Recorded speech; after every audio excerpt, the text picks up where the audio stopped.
They should make a dating app for people who are on the apps, but they're not even going on dates.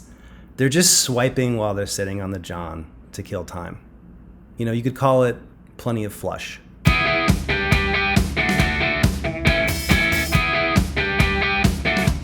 Welcome to the Dating Transformation Podcast. Here's your host, dating coach, Connell Barrett. And we are back. It's another episode of Dating Transformation Podcast. I'm your host, Connell Barrett. I'm a dating coach for men. I help guys gain confidence, learn to flirt, and get great girlfriends. And stick around, because by the end of today's installment, you're going to know exactly what to say and how to flirt in various dating contexts. Thanks to our guest, dating coach Brian Pipard, he's got some really great tips and moves about what to say, how to flirt, and essentially how to create those sparks with women, both in person but also over text. So stick around. Now, what I want to talk to you about in this first little 3 or 4 minutes here is I want to give you the cheat code for confidence, okay?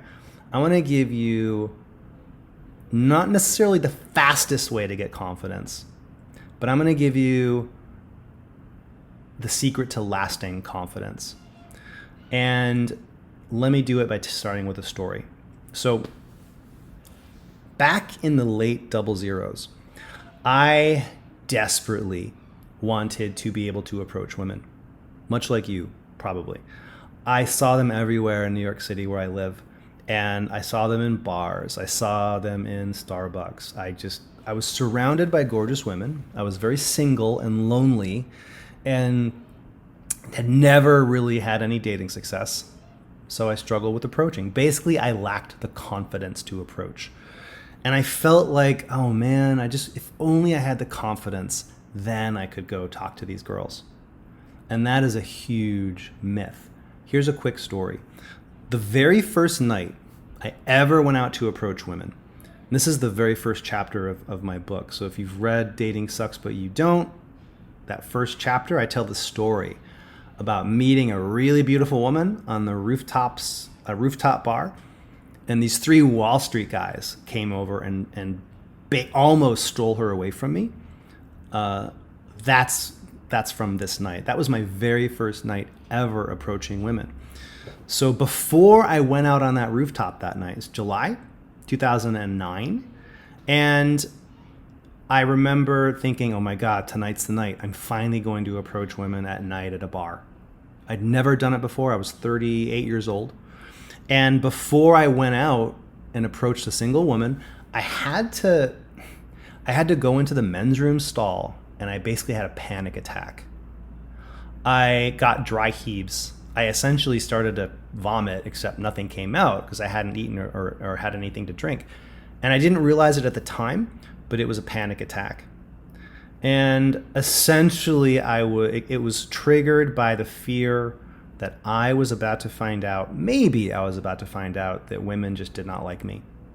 I was about to find out that I was worthless, unattractive, not what women wanted. And that was so paralyzingly scary. However, I had a coach, an awesome coach, who helped me that night, gave me some orders, ordered me around. I started approaching women. And at first it was very scary and I was not good. But as the night went on, I grew more confident. And I connected with this really, really cute, sweet girl named Kelly. And anyway, it's the first chapter of my book. It's a good story if you ever check it out. But my point is, I was not confident at all that night. I started off scared to death, literally dry heaving in the bathroom stall. Here's what got me through. Here's the secret. And here's your big takeaway for the first part of today's show. If you want confidence, you have to earn it with courage. Courage is the currency that will buy you confidence. I'll say it again. Courage is the currency that'll buy you the confidence you want with women. You have to earn it. Sure, you can do a couple shots. You can have some false, phony temporary liquid courage, but that's not going to last. You will gain confidence probably that very night, definitely over days and weeks to come if you go out there and take courageous, authentic action. But what you can't expect is to get confidence first. This might sound like a chicken and egg syndrome, but it's not. The solution is you don't need confidence right now. Right now you need courage.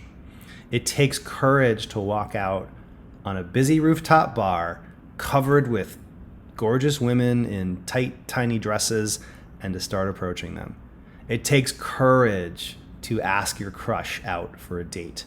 It takes courage to break the ice with that girl standing next to you at the water fountain in the gym, and she's in your yoga class, and you're like, oh my God, I would love to talk to her, but I don't know why. I'm too afraid. I don't have confidence. Fuck that. You don't need confidence, bro. You need courage. Courage first, confidence comes later.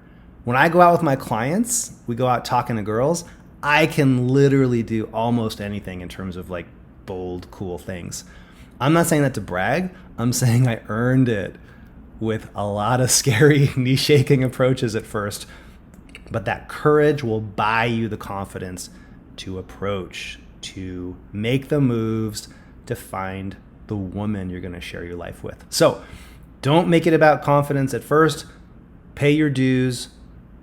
Pay that currency of courage. Confidence will come later. Okay, speaking of confidence, check out this segue. I am confident that my guest today is going to give you some awesome stuff. He's amazing. We're going to come back and talk to my dating coach buddy, Brian Pipard. He's going to talk all about how to flirt, what to say, how to make sparks fly with your words. He's great with his words. So stick around. We're coming right back with Brian Pipard. Stand by.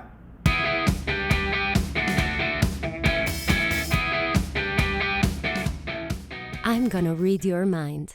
Ready?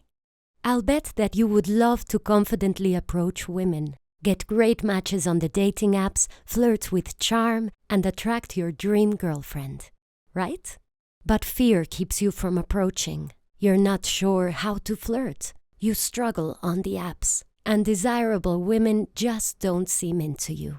Well, I have great news. Dating coach Connell Barrett can help. He's guided thousands of men like you to more confidence and helped them attract their dream girlfriends. So book a free strategy call today to see if Connell's coaching is right for you. On your call, Connell or a team member will give you personalized advice to help you have more confidence, more dates, and more fun. Oh, and you'll be dating women as your best self, a charming gentleman. That's because Connell does not teach creepy pickup artist tricks. He unlocks your most confident self, so you can make authentic, romantic connections. Your next steps? Book your free call today at datingtransformation.com/contact and grab a time that works for you. Then you'll be on your way to more confidence, better results, and attracting bright, beautiful women. Oh, so you know, soon Connell will stop taking on new clients, so book a call today while you still can. Go to datingtransformation.com/contact and transform your love life. Bye. All right, my guest today is a lot like me. He's a dating coach for men. He helps guys like you improve their dating lives. And I have to be honest, if you know me at all, you know that I do not like that many other male dating coaches. I can count on one hand the male coaches for men who I feel teach well, who I believe in their content. Most people just teach this stuff wrong. And Brian is one of the rare exceptions. Brian Pipard is my guest today. And Brian went from being picked on as the, quote, nerdiest kid in school, having no friends, and only getting girlfriends by poaching his friends' ex-girlfriends. He went from that to going on to date models, dancers, fitness trainers, and even a professional Russian ballerina. And now Brian helps established single men get a great girlfriend who's not just beautiful, but also who's an amazing person, who has an amazing personality, and who likes those guys for who they are. And you can find more out about Brian on his website, datequalitywomen.com. Brian Pipard, thanks for being here today, man. Thank you, Connell. That's a great introduction. I'm feeling My flattered already. Yeah, well, we're out of time because your intro was too long. Okay, well, it was a good time. Thanks for having me. Thanks for being here, and next time on the podcast. So here's my first question for you. Sure. So the guy listening to this is a guy who he doubts himself. Maybe he's a bit introverted, or he's in his head around women, attractive women. Maybe he doesn't have a lot of dating experience, or at least not the kind of experience with the quality girls he wants to date. And then he deals with doubt, like, oh man, am I attractive enough? Am I that guy who women want to date? Since you used to be the quote nerdiest kid in school, can you relate to that guy? Did you deal with any of those things yourself when you were a younger man? Yeah, 100%. I remember in junior high, there was a girl who I liked her friend. And I talked to her about her friend. And she said, my friend thinks you're very nice. She just doesn't think you're very cool. And that hurt a lot because Ouch. Everybody wants to be cool and be liked and be popular, right?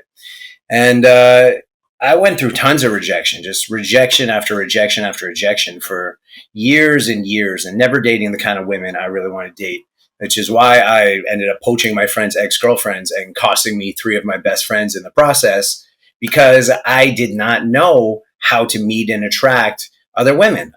She was around and she was there, and they broke up and we kind of liked each other, and I just jumped on the opportunity. So the most terrible thing is just not having the opportunity and not knowing how to create it, not knowing how you can get out of this purgatory of wondering, what do I need to do? I'm going to try this and try that and try that and try all these different things. And none of them really work.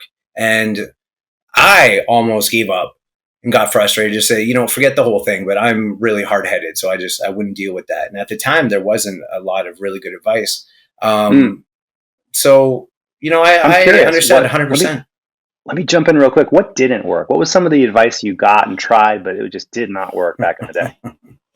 Well, you know what advice was like back in the day. Approach at a 45-degree angle, ask an unnecessary question, touch her, but don't touch her too much, and then turn away so that she wants your attention, and make sure that she invests in you and chases you, and don't be too needy, and do all these stupid things where the girls are just like, what's wrong with you?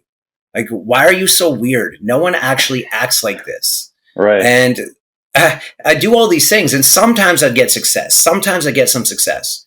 But the problem was, after I got the success, I didn't know how to follow it up, because I didn't have routines or a plan or a strategy for calling a girl on the phone. And this was back before texting was big, right? So you had to actually make a phone call and ask a girl out on a date. What do I say? I don't have a plan and lines and scripted routines for that. I got to actually talk to her as a person and get her to come out and act normal and have her like me and connect and chat about things normally. And I had no idea how. So I blew so many opportunities with great girls, some who were really attractive and I would have been interested in, but I just wasn't me and they weren't getting me. Yeah. So they were just like, man, this guy's weird. Forget it. I'm going to go find some other guy who actually has confidence, believes in himself, can have a normal conversation, be a genuine person. Right. And that's hugely so important. What you just said was great about how they thought you were weird, which I decode that as you weren't relatable, you weren't genuine, you weren't authentic. You were 100%. Doing a bunch of moves, robotic. I don't know how women exactly process it. They just process it as something is off here and I'm not feeling it. And I love the 45-degree angle tip. I could just imagine a woman saying, oh man, you had a shot with me, but that was 37 degrees. Your shoulders are too far. Sorry. One of my favorite stories ever was when I first started looking to improve my skills with women. I had an opener, a line I used to talk to women regularly. And it went something like, something about Cosmo and me being better than the guys in Cosmo. I can't even remember. It was so cheesy. But there's this gorgeous blonde out at a nightclub one night, and she's just absolutely my type, 100% my type. Like the girl who I dreamed about being with when I was a teenager, like you watch TV and you're like, I want that kind of girl. She was like almost like a real life Pamela Anderson. And I go and I say my line to her and she says, oh my God, you creep. you've said this to me 3 times already. And I'm like, oh, I had no idea that I had approached you in the exact same way with the exact same line before. And I didn't remember you, and you remember me being a creep. And now I'm totally done. And I realized there's some downsides to this phony, fake game that guys were learned to do at that time. And I went, man, that can't work anymore. I can't be that weird guy. I don't want to be that weird guy who's out being a weirdo, saying the same thing to every girl, and then being like, man, I've already talked to you. You're not going to get to talk to me or any of my friends. We all know you're a weirdo. Like, forget that. And so that's when I realized I got to find a different solution to this, because that just wasn't going to cut it. Yeah, you and I have a similar background in that we both either worked with or learned the content of the quote unquote pickup artist types, right? The guys who learned from the mystery method, the school of negging, putting on a persona, a cool guy, kind of too cool for school, act, or being really self-amused. And some of those guys did teach me some cool stuff, and I even learned a couple of cool quote unquote lines. But to your point, I remember I had a date once with a woman, and the line was, oh, before the date, text her, hey, wear something tight and low cut tonight, we'll match. Oh, no. Not a bad line if you're going to go for that cocky, funny kind of thing. But she wrote me back right away saying, I've heard that before. I had a date 2 months ago where the guy said that. What the hell? What's going on? Are you guys all reading the same website? And I was like, busted. So the nice thing about not having to use lines, or everything comes from yourself authentically, is you don't have to worry about getting caught having approached the same blonde with the same opener 3 times. Actually, sometimes I do get called out by girls for saying the same things to them. That's because it's the same girl. I told her the same thing I told her before. So I got this thing for blondes. I like Asian blondes. It's kind of my thing. You know, that Japanese tan skin, blonde hair, gold jewelry. I really like girls that look like this. So I often approach them and I just say, hey, look, you need to understand that you are amazing, and that the blonde Asian girl look is just not done often or well enough, and it's hugely underappreciated. And I just want you to know that I appreciate it. Sometimes girls will be like, I know, you've told me that 3 times, but but it's honest, right? Like, at least I'm being consistent and I'm saying something I truly think. And then they're like, okay, well, and I'm persisting. They're like, well, he may not remember me, but, you know, at least he's still being real with me in a way. And I still get a shot. Yeah, well, I don't think it's not about being repetitive. That's not the problem. It's getting caught saying something that's not genuine or scripted with an outcome in mind, right? Being very results based, working toward the end, not just enjoying the expression of it. So I've probably cracked the same 3 or 4 or 5 jokes or compliments to my girlfriend Jess, and she might say, "Oh, yeah, you already said that to me." But I'm not saying it as a rehearsed line. I'm saying it because I just caught myself sort of swooning over her because I'm so into her. Yeah, and you think that. So you share it with her, and you probably think it more than once. So you share it with her more than once. And you may not remember you said it because you were just thinking out loud at the time. But she remembers you said it. And that actually, in that case, it adds credence to what you're saying, because it's showing that you actually do think and believe this thing. You're not just saying it for fun or to impress her or to make her happy. It shows that you actually do believe that, and that's important. It's showing that you're not full of shit, and not being full of shit is a pretty important thing with women, because they get guys who are full of shit all the time.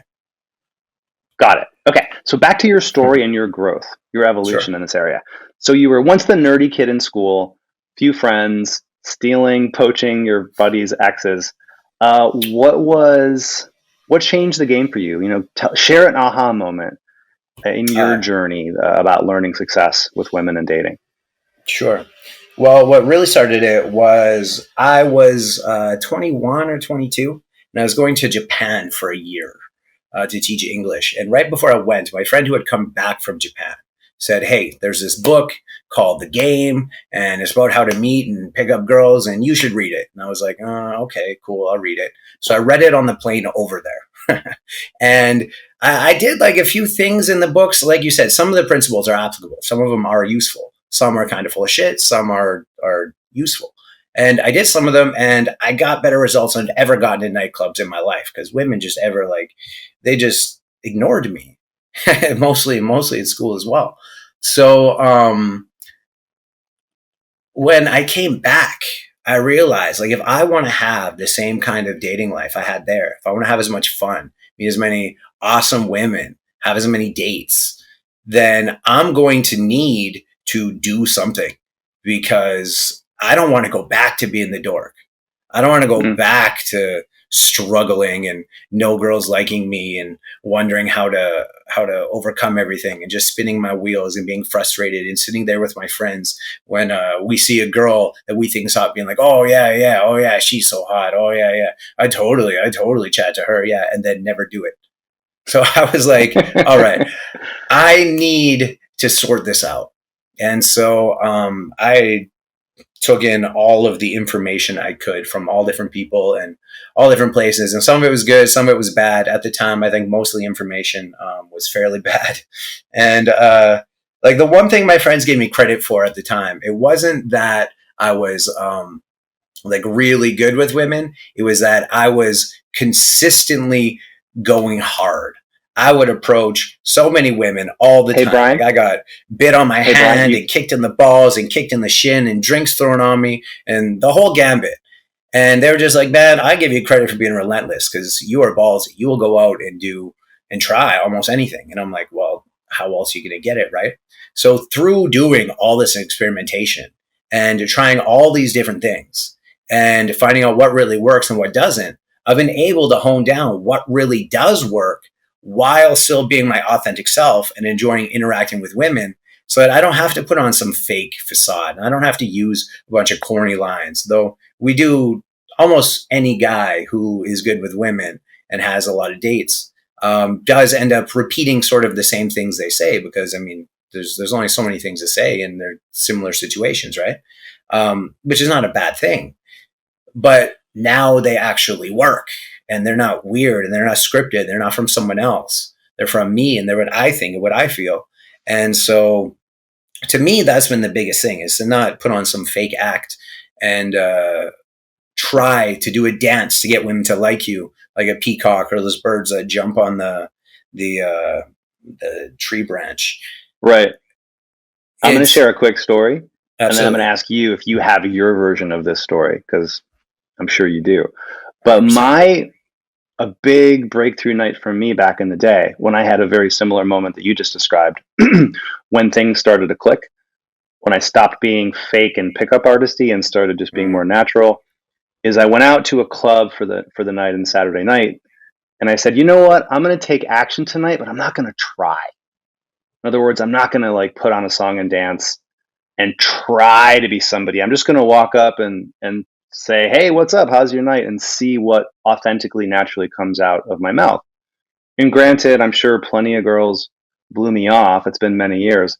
But I remember that was the night when a really attractive British woman looked at me for we were chatting for 30, 45 seconds. And she said, forgive me, I don't do a good British accent. She said, you have 10 seconds to kiss me. 10, 9, 8. And, it wouldn't have been gentlemanly of me to not. I hope you waited for one, though. What's that? I hope you waited until one just to build the suspense. It probably took me 7 seconds to realize, wait, she's serious. Holy shit. Oh my God, we're down to 3. I better go in. And I walked home that night feeling, I'd never felt more genuine and real. And the women who were responding to me were responding to this authentic, chill, I guess, confident energy, because I wasn't trying to overcompensate. What would be like a story that comes to your mind from your past, when the first night or approach or date where you really started to feel like, oh man, just being the genuine Brian is what women want? I remember girls saying to me, quite regularly, they're like, so does this work for you? Does this work for you? Does this actually work for you?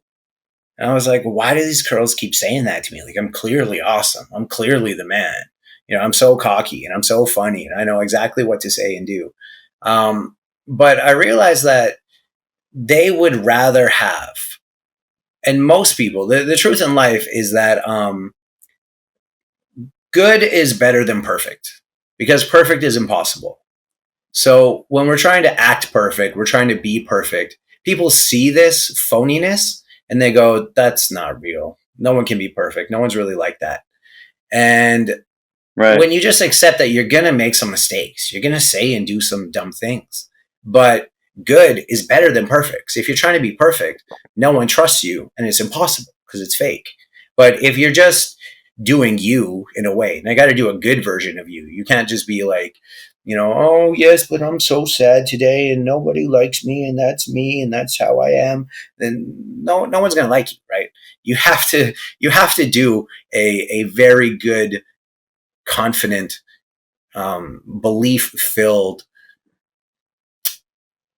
assertive version of you. You have to do a self-loving and self-appreciating version of you, because no one is going to appreciate you if you don't.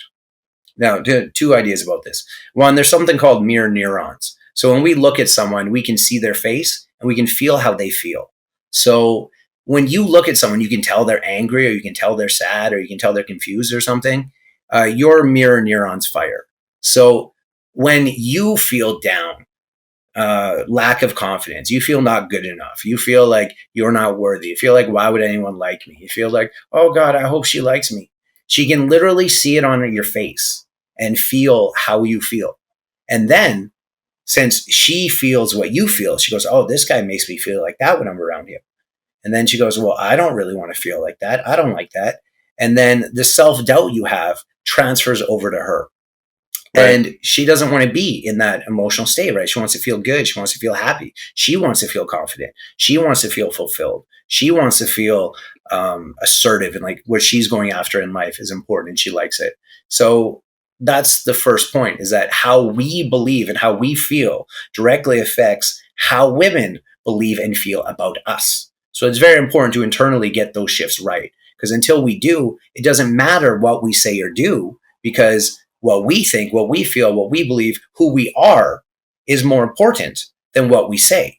So even if you had all the perfect lines, you wouldn't be communicating that you actually are that guy. And it would seem like a facade, and it would be fake, and it would seem like a dance. And even if you were really good at it, sooner or later, she'd see through you and she'd be gone. Totally.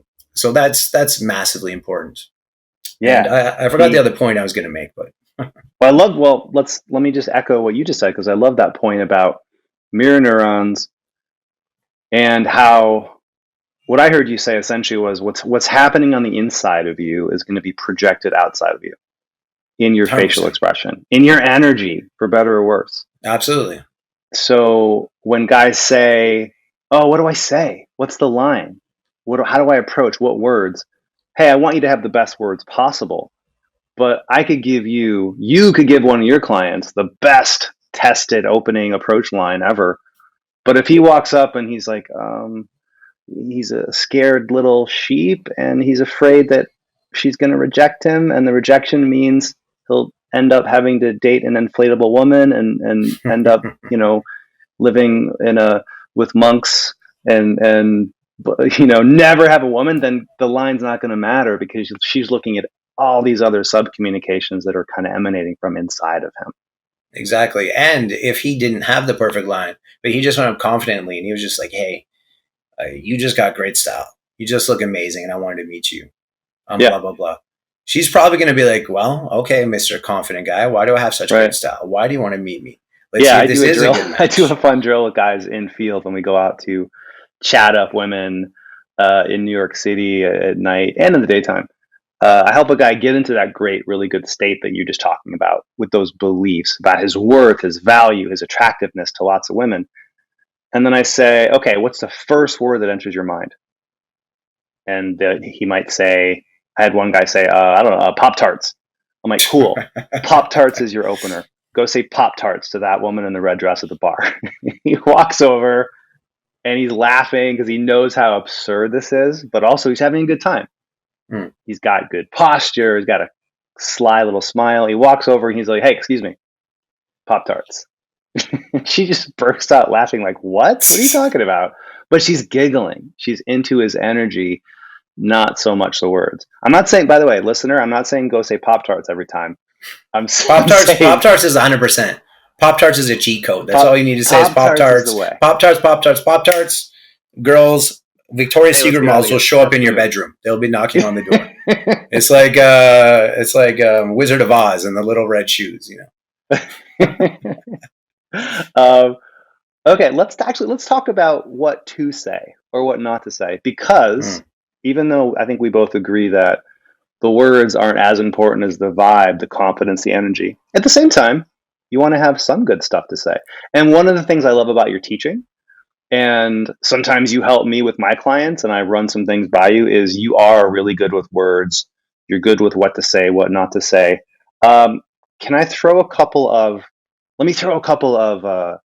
context scenarios at you, and then give some thoughts on what to say, what not to say. Cool? Sure. Here we go. Sounds fun. Sound on the spot. All right. Cool. Let's say when a guy's approaching, he's at a bar and he sees a really attractive woman. Any thoughts on what you think he either should or shouldn't say for that first opening line? 1, doesn't matter. 2, okay, say whatever you think. So often when I see a woman at a bar, I'll just be like, you look absolutely fantastic. Like you look like you're exactly my type. And I really hope you're as cool as I imagine you are, because we're going to have a great time. Oh, what makes me your type? You know, you think I'm your type? And sometimes she'll give you like a bit of a hard time. Be like, oh yeah, you think you're my type? I'll be like, well, you know, I am handsome and charming and well put together. So I don't see why I wouldn't be. But if you don't like handsome, charming, funny guys, then I guess you might be the one with bad taste. And that would be a shame, because we'd be great together. So in my opinion, like, it's not really so important what you say, because you can say anything. A lot of it is just about, like you said, having the right energy. And in my opinion, it's just about moving it forward, right? You're not talking to the girl to say the perfect thing. You're not talking to her to get her to respond and to like you. You're talking to the girl because you want something to come from it. You want to have the chance to chat with her. You want to have a drink and get to know her. You want to get her phone number. You want to meet her on a date. You want to kiss her. You want to hold her hand. You want to hug her, right? So the whole principle is you just need to move things forward. So the whole point of talking to her is to start the conversation.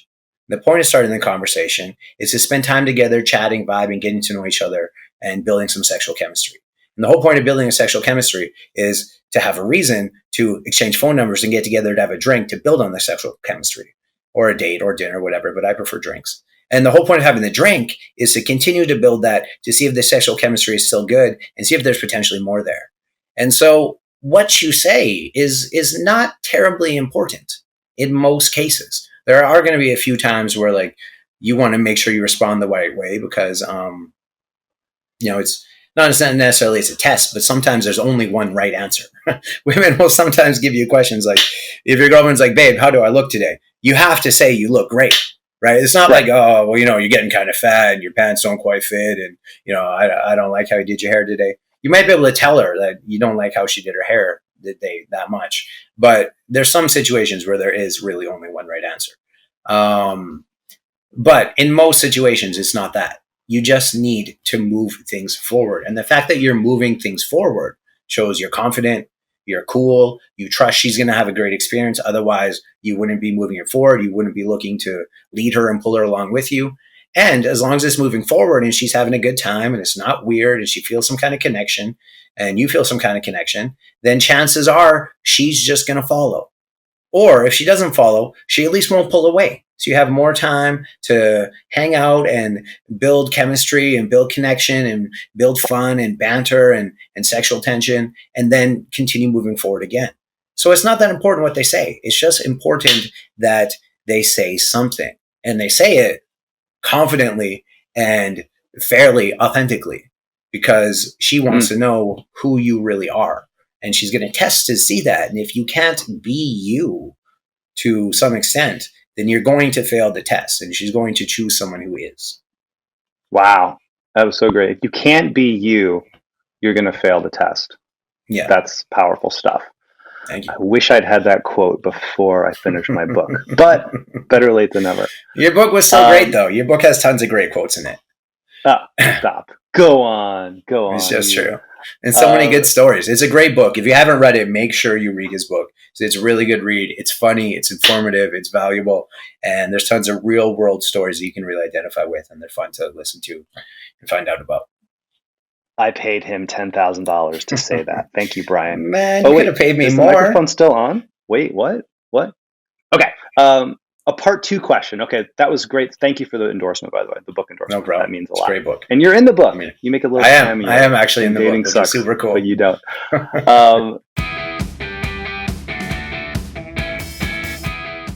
Rejection, ghosting, loneliness, lack of dates, and lack of confidence. For many men, dating just sucks. But it doesn't have to. There's a simple yet powerful way to gain instant confidence and attract a great girlfriend. Be radically authentic. It's all laid out in the #1 Amazon best-selling book, Dating Sucks, But You Don't. Your step-by-step guide to attracting wonderful women and doing it with total authenticity. Author and dating coach Connell Barrett has had and fixed all the dating problems that you struggle with. He's also helped thousands of men gain confidence and find love. He's put his best tips and strategies into Dating Sucks But You Don't, so that you can confidently approach women and get dates. Become magnetic and attractive, even if you're not tall or great looking.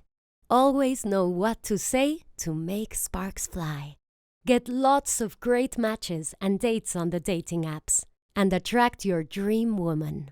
You can find Dating Sucks But You Don't on Amazon or wherever books are sold, in paperback, Kindle, and audiobook.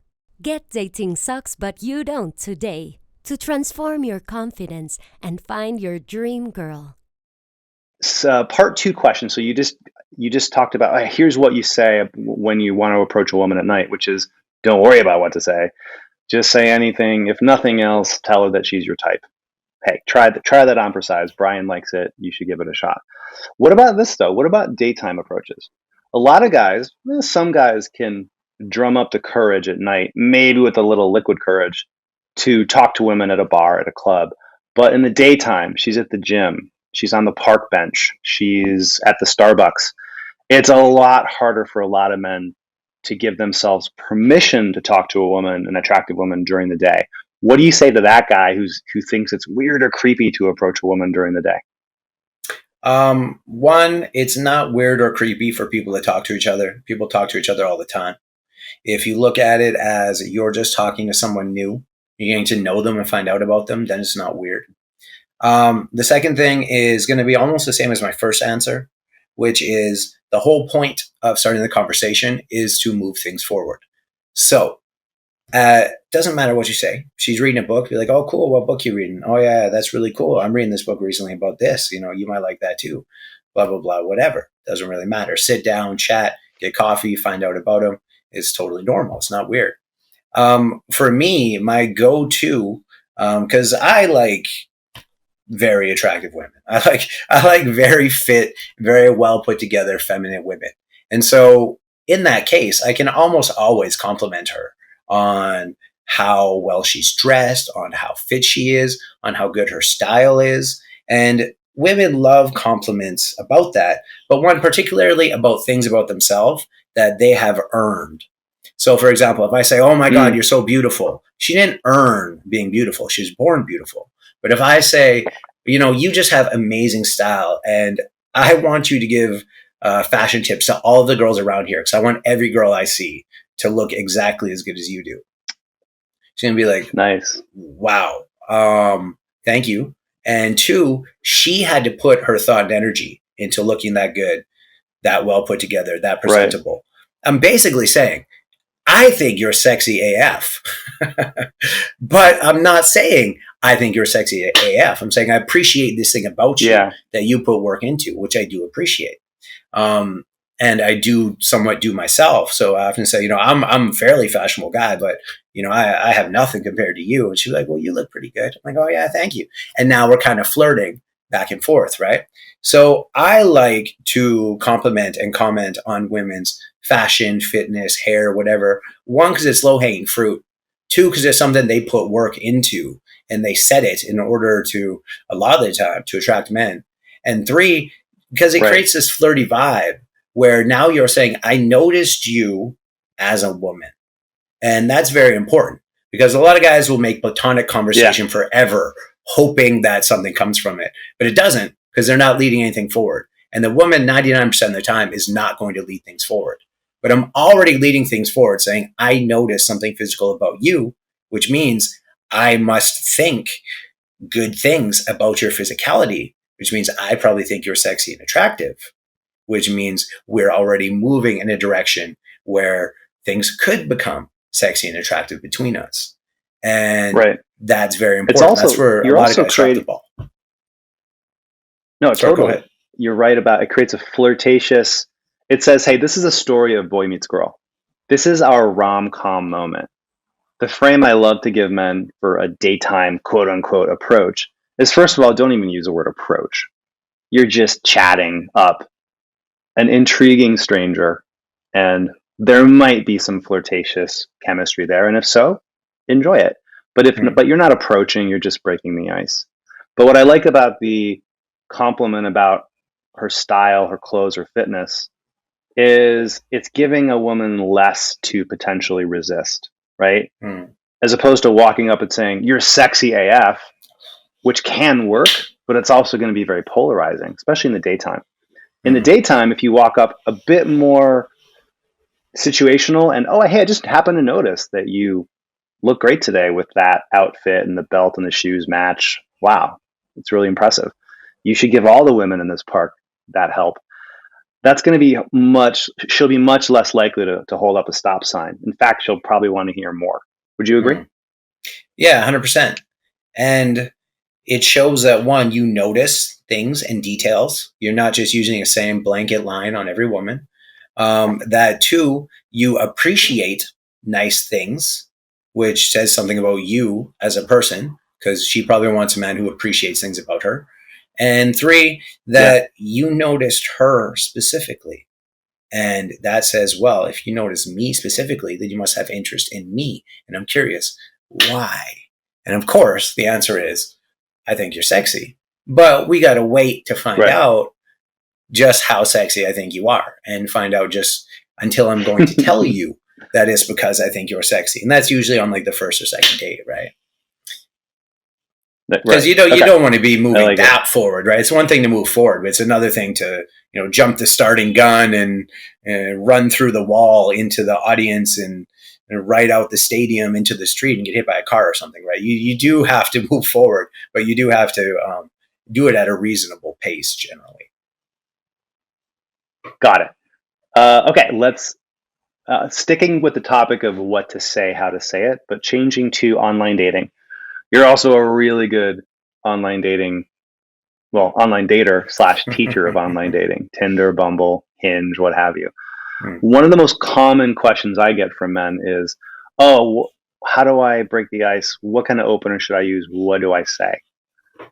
Share some advice, if you would, about the best way to send that online dating opener. Yeah. The best way to open online, I think, is to notice something about her again. Or if she has a funny name or a funny nickname or something in her profile. I like to comment mostly on pictures because you can tell something about the picture unless there's something really interesting in the profile.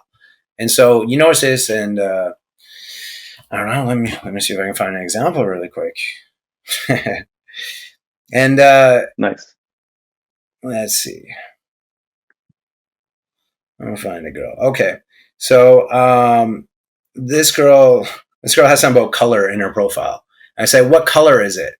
And she says, well, it's my nickname. I said, well, pink. I think pink suits you. So my friend said it too. I'm like, it's cute and it's full of energy. I imagine like you.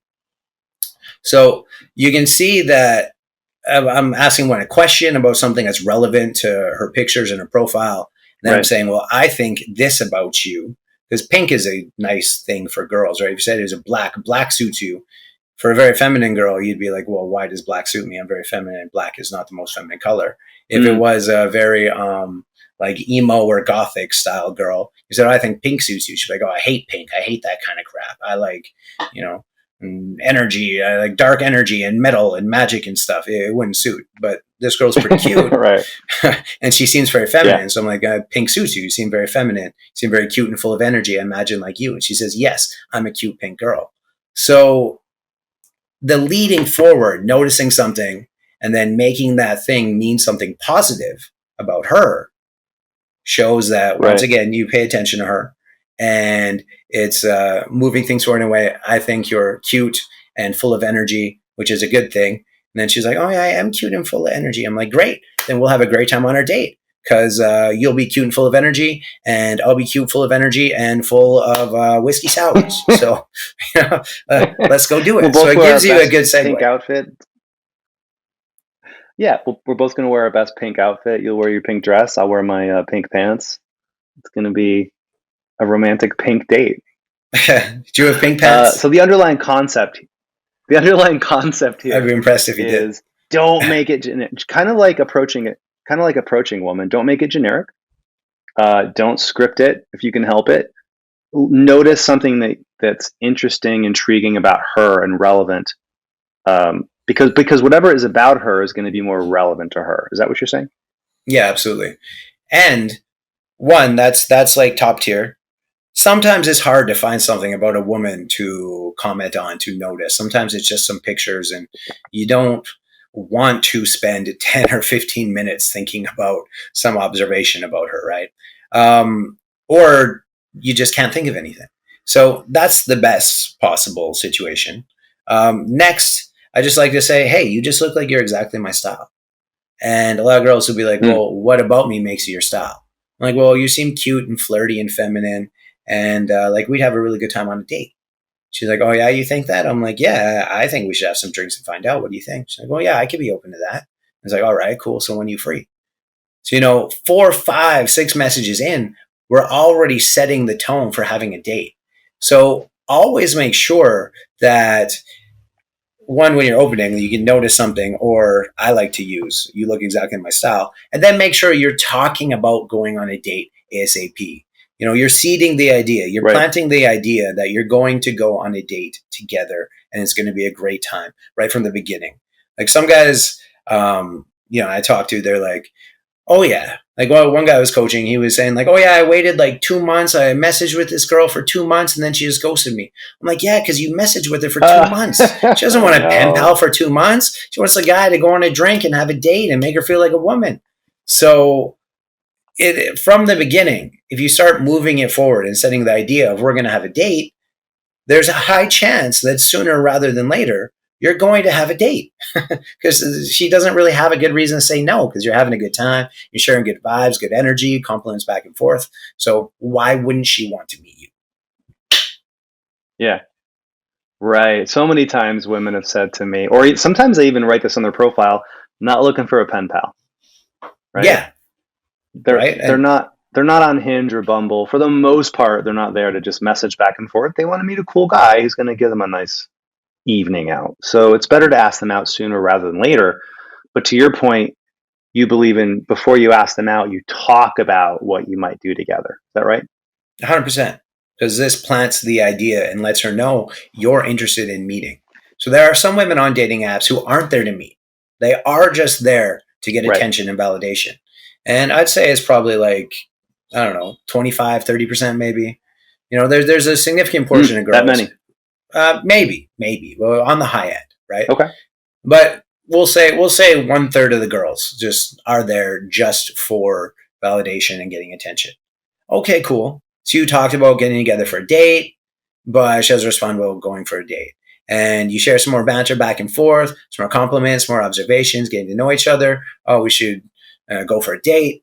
No coming on a date. So you can see after a fair bit of time which girls, well, a fairly quick amount of time, which girls are actually interested in meeting a guy from the app, which girls are just kind of there getting validation and attention, and which girls are kind of in the middle and they could take a little bit more time to meet together with. But that's no big deal because you got nothing but time. It's an app you can use when you're on the toilet. So, there's really no rush. Time is not running out. Right. Instead of Bumble, you could have like, I don't know, flush.com. You're going to only use it when you're on the toilet. Kohler sponsors Bumble. I don't know. Okay, I'll work on my material, my bathroom dating app material. It's got potential. We'll figure it out. Yeah. Flush those. Anyway, I was going to ask you. I lost my train of thought, but it's coming back to me. Before we get to kind of our finale here, I'm going to ask you for your 3 game-changing tips. Before we do that, though, I just thought of something. I want you to give a sense of what it would be like to work with you, a client. What's a client or success story? Somebody you've coached and you helped him go from no matches to tons of matches, or you helped him smash through some kind of approaching block that he might have had. I'm sure you have lots of examples, but what's one that comes to mind? What client, you can use a fake name if you want, what client or guy you've coached are you just really proud of because you saw him really make some real payoff from working with you? Yeah, I don't have to use a fake name because he got great results and he was happy to endorse me and share his story. So I had one client, John, and he had been single for 3 years. He had a good job as a strategy analyst at Boeing. And despite his good job, he could not get dates with the kind of women he wanted. He said he was either friend zoned by the women he wanted, or women he wasn't interested were interested in him, or he would just lose interest from the girls that he was trying to date and get together with. And I felt for him because I've been there. I remember when it was super hard to get attention and get text backs and get dates with the girls you really wanted to meet and have them want to see you again and be okay with being flirty and somewhat sexual and moving things forward. And that's exactly where John was at, where he was banging his head against the wall and just getting nowhere. So, John, I'm very happy that we focused on, well, a few things. One thing is we focused on his beliefs about what's possible, because he didn't think that he could talk to women in some of these social situations. And when he was talking to women, he was giving the entirely wrong vibe. So one thing John did wrong that a lot of guys do wrong is they don't give themselves any value when they're talking to a girl. And what that means is they try to start by being funny and self-depreciating and, oh yeah, little lowly old me. Oh, you'd never like me.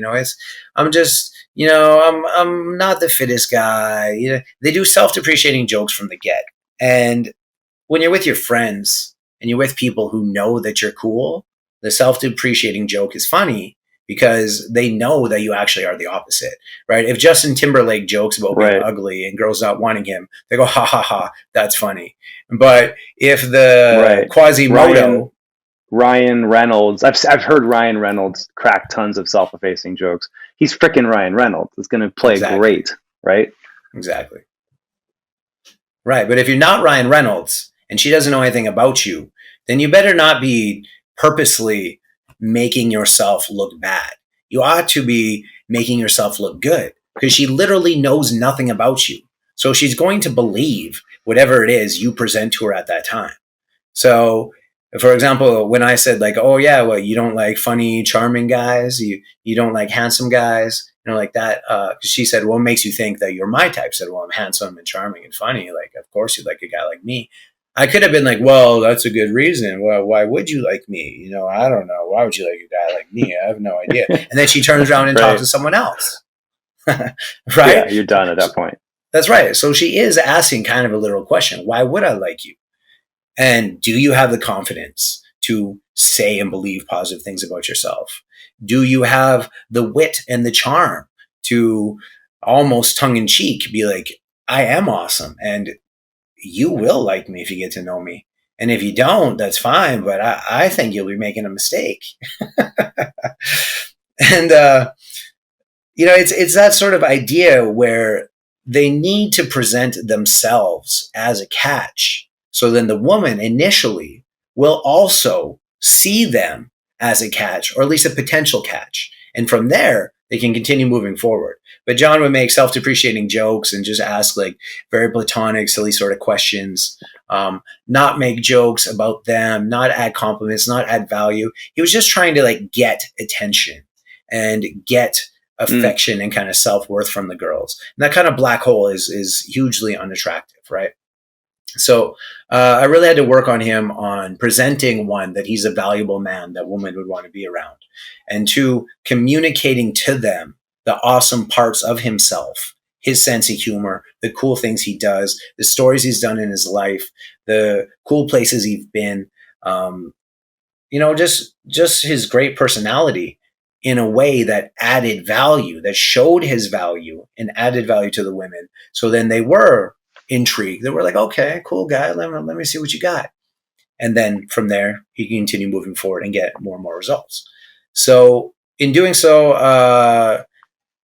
about a month after we finished working together, he got a girlfriend who was an entrepreneur, and he met her at a networking event, not at the bar and stuff, because he wanted to meet like a proper sort of business type lady. And they ended up dating for like 2 years. And last I talked to him, Nice. They were living together, and he was going to ask her to marry him that year. So, wow. I'm very happy for John. John from Boeing. Yeah, John from Boeing. He analyzed the strategy and he applied well. The runway. Yeah, man, he got it done. Nice. And so with him, like for me, the main thing in coaching is doing a lot. There's one, a lot of information, but two, a lot of role plays.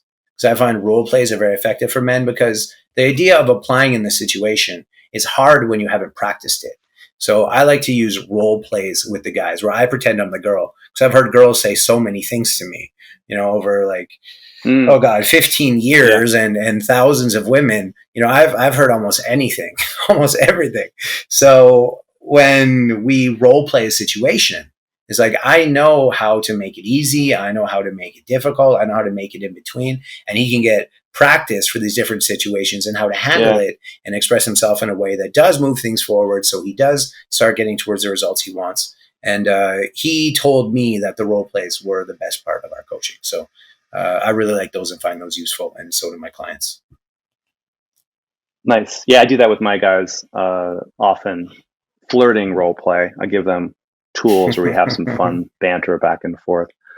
Way to go, I'm sure John. you have some very sexy. I'm sure you have some very sexy flirting. Sorry to interrupt.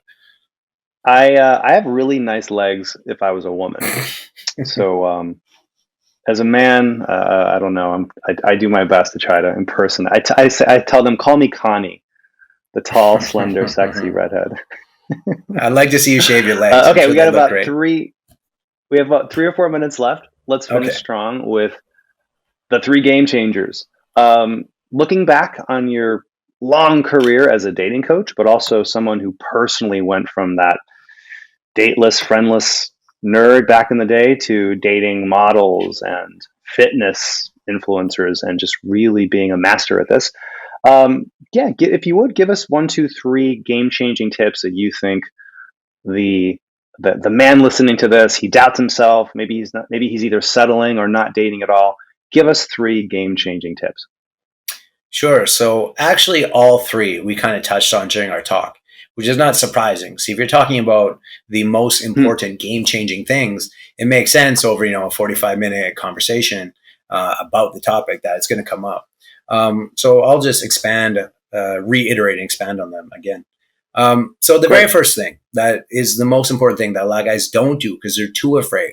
They're too afraid of rejection. They're too afraid of being weird, too afraid of being creepy, too afraid of her saying no and not liking it and thinking something negative about them, is leading things forward.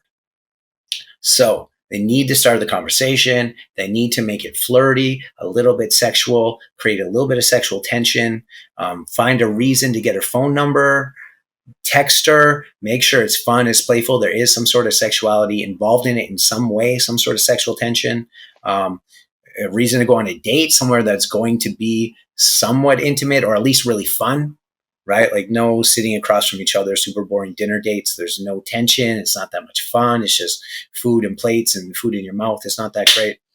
And, touching on the hands, touching the shoulder, kiss on the cheek, a kiss before she leaves, these sorts of things have to be done by the man. Because when left in a woman's hands, even if she really likes the guy, she may be even more nervous than most guys to get rejected and not do it and never tell him and never go for it. And that opportunity gets entirely lost. And there might be women who are potentially interested. And when they make that move and they move it forward, she goes, okay, this is a man with courage. This is a man who's assertive. This is a man who is going to probably also lead me in the bedroom and make me feel really great, make me feel like a woman so I can enjoy it with him. And they will then decide they'd like to go along with him and do it. So the very first thing is to lead things forward. The second thing I'll also talk about briefly is to give yourself value. Men need to, in a sort of way, hype themselves up without being braggy. Okay. And it's a bit of a fine line, but you need to know that you're awesome and there's things about you that she will really like, and you need to communicate those things to her. So if you have a really cool lifestyle, if you have cool things you do, like mountain hiking, and you meet her and like, oh yeah, you seem really sporty. Well, actually, I go out hiking all the time. I climbed Mount blah, blah, blah, Mount Kilimanjaro, 2 months ago, and I'm going to go for a hike this weekend. You just looked like you would really enjoy going on a hike with me. And it's this kind of idea that I go on hikes, I do cool things, you're going to like it with me. It's this giving of value where she goes, yeah, I might be interested in that. I want to find out if that's true. And then she wants to go along with you because you're leading to find out if it is true. And when it is true and you do lead in the right way, empathetic enough, strong enough, she comes along, she has a great time. There's no reason for her to not follow you into more intimate situations, see you more, an exclusive relationship, whatever it is. So the big mistake men make in the very beginning is not giving themselves value and making self-depreciating jokes. Later on, when she knows you're awesome, then you can start making some self-depreciating jokes because she knows you're full of it and you're teasing about not being that guy she knows you are. And then she goes, oh, you're so silly. I know you're really much cooler than that. And then she likes that. So it's a bit of a shift. In the beginning, you need to give yourself that value. Otherwise, women aren't going to believe that you have it. And some women even they won't, even if you're super handsome and charming and tall and cool and dress well, they won't get the idea that you are a man who has women in his life, who has options, who she may want to beat those women because you're awesome and she wants to be your best option. So some guys will never ever mention that, I know I have a lady friend or, this friend girl, or I was on a date a few months ago or something. They never mention this. And so the girl just never gets the idea he ever has any women in his life. She's like, oh, this is just a guy. Like I'm his only date he can get. And she never even considers it. But when he gives himself a little bit of value and says, oh yeah, I was on a date with a girl a few months ago. It says in such a place and it was kind of weird for this reason and it's relevant. Then she goes, oh, this is a guy who's dating other women as well. And so I ought to respect the opportunity that I can be on a date with him as well, because if I don't, there might be a woman who does. Now, I'm not saying that specifically is the most important thing to hit on, but that was an example I could think of where if you give yourself value, women will then recognize your value. And if you don't, then they may not. Does that make sense? Beautiful. Cool. Totally. And the third thing, in other words, women don't want to be one of a million women in a guy's life. But if a guy has options, that does make him more attractive to her because she'll say, hey, I want to be his number one. I want to be his girlfriend. Yeah, absolutely. Like who wants a car no one else wants? Right? Everyone wants a Ferrari because everyone wants a Ferrari. Right? So if you are a Ferrari and she's like, well, I would like a Ferrari and there's only 10 Ferraris available in my city, I'd like to be one of the ones to get it, then she's much more motivated to get that Ferrari. Right? But if there's a piece of junk on the side of the road she can pick up any time, she'll be like, you know what? Maybe I'll go get something else. Maybe I'll go see what my other options are. Right. Right? Does that make sense? Okay. Game changer number 3. Fire away. Number 3, do you. You have to let your personality shine through. She has to know the real you. Now, the idea of just be yourself and just be confident is overplayed. It's not a complete solution, but it's part of the solution. You have to do you, and you have to show your personality and who you really are. Because if you don't, women won't trust you. They won't like you. They'll see you as the slimy, sleazy, game-playing, manipulative douchebag that you're being, just trying to trick them into bed by being someone else. You have to do you, but you also have to do the best parts of you, know why you're awesome, know what's great about you, and communicate those, which also goes on with giving yourself value. But if you're silly and you're quirky and you're funny, you got a weird sense of humor, you like this and you don't like that, and this other thing is really popular, that's fine. That's totally entirely fine. As long as you are you and you're cool with it and you communicate it in the right way, 99% of women will accept you for who you are if you're cool with it. And if you're not, then they probably won't either. Does that make sense? That is a strong way to finish. Brian Pipard. Thank you. You can find out more about Brian or even look into coaching from Brian on his website at datequalitywomen.com. Brian, thank you so much for being here. Any parting words? I love you guys. Always love talking to you. It's a great time. You got great stories. You got great examples. It is always a great chat with, can I swear on this podcast? Fuck yeah. Connell motherfucking Barrett. By the way, I think I figured out the name of our dating app where you only use it when sitting on the toilet. Yeah. Plenty of flush. Plenty of flush. That is so good. All right. That's such a good joke. I love it. You and I are going to get busy on our new toilet app. And we're going to be very busy. Time. Dear listener, Brian, thanks so much, man. Have a great one. No problem, Connell. It was a great time. Thank you. Thank you for listening to the Dating Transformation Podcast. For lots of free tips, videos, and other goodies, go to datingtransformation.com. See you next time. Produced by Heartcast Media.